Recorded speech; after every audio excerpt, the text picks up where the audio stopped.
सरकारी नौकरी, ये दो शब्द आज भी लाखों लोगों के लिए एक सुरक्षित भविष्य का सपना है। लेकिन सवाल ये है कि 2026 में इस सपने को हकीकत में बदलने का सबसे स्मार्ट तरीका क्या है? तो चलिए आज इसी पर बात करते हैं।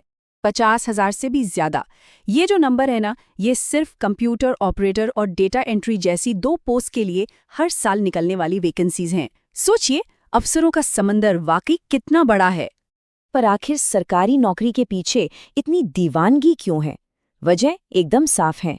जॉब सिक्योरिटी, एक फिक्स्ड इनकम और समाज में मिलने वाला वो सम्मान। ये सिर्फ एक नौकरी नहीं है, ये तो पूरी जिंदगी का एक पैकेज है। तो फिर असली सवाल यही उठता है, लाखों की इस भीड़ में क्या सिर्फ कड़ी मेहनत से काम चल जाएगा या फिर एक स्मार्ट स्ट्रैटेजी की भी जरूरत है? आइए सरकारी नौकरी तक पहुंचने वाले इन अलग अलग रास्तों की पड़ताल करते हैं। तो चलिए सबसे पहले बात करते हैं उस रास्ते की जिसे हम सब जानते हैं और ज्यादातर लोग चुनते भी हैं। हाँ, वही रास्ता, प्रतियोगी परीक्षाओं की चुनौती। ये ट्रेडिशनल रूट है जहां अपनी काबिलियत साबित करनी पड़ती है। और इस रास्ते पर भर्ती करने वाली ये वो बड़ी बड़ी संस्थाएं हैं जैसे स्टाफ सिलेक्शन कमीशन यानी एसएससी, इंडियन रेलवे, आईबीपीएस और हाँ, यूपीएससी भी। ये नाम तो हर तैयारी करने वाले की जबान पर होते हैं। तो होता क्या है इस रास्ते पर? सफर कई पड़ावों से गुजरता है। पहले ऑनलाइन अप्लाई करो, फिर कंप्यूटर पर एक मुश्किल सा टेस्ट दो, कुछ पोस्ट के लिए तो फिजिकल टेस्ट भी होता है, और इन सब के बाद होता है डॉक्यूमेंट वेरिफिकेशन। तब जाकर मंजिल मिलती है। लेकिन कहानी यहीं खत्म नहीं होती। क्या हो अगर मैं कहूं कि एक दूसरा रास्ता भी है, एक ऐसा रास्ता जहां कोई रिटन एग्जाम होता ही नहीं है? जी हाँ, आपने सही सुना। तो ये मेरिट बेस्ड सिलेक्शन आखिर है क्या?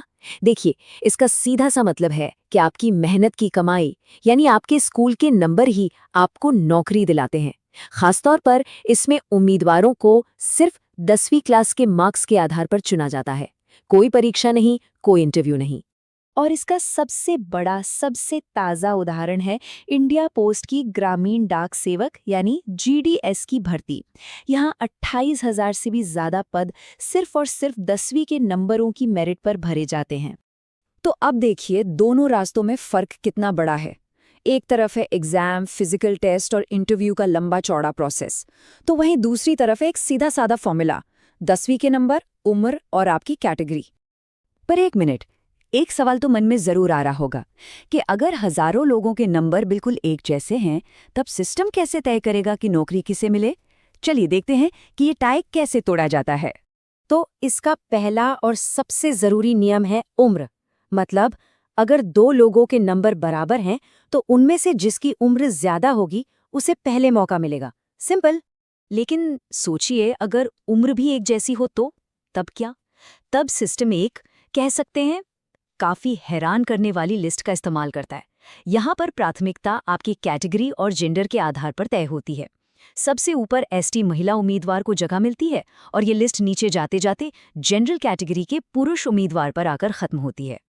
अच्छा, तो रास्ता कोई भी हो, तैयारी तो पक्की चाहिए। कुछ चीजें हैं जो हर उम्मीदवार के लिए जरूरी है। चलिए अब बात करते हैं उस जरूरी सामान की, मतलब आपके एप्लीकेशन टूलकिट की। तो फॉर्म भरने से पहले ये लिस्ट जरूर चेक कर लें।